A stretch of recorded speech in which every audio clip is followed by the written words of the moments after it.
Hi everyone, my name's Juliana Cordillo.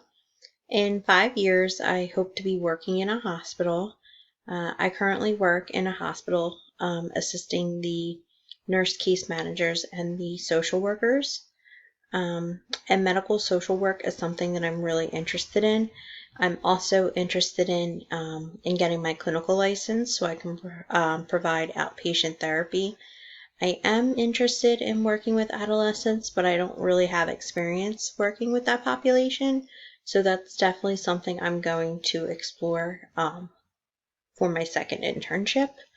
Um, if I were to do outpatient therapy, I would employ sex positive perspectives in my social work practice within my value system by just making sure that I'm using proper pronouns. Before taking this class, this was something that I really didn't know about. I've heard about pronouns before, but I really didn't understand the importance of them until taking this class. So that's something that I would definitely employ, like in my practice.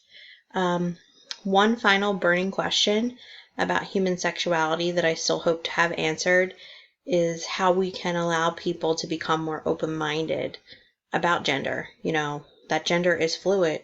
It's not strictly male or female. And I think this is honestly one burning question that would definitely have to be asked, for example, in my family, because especially my grandparents, they're older generation, and they don't see gender as fluid. They just see it being strictly male or female.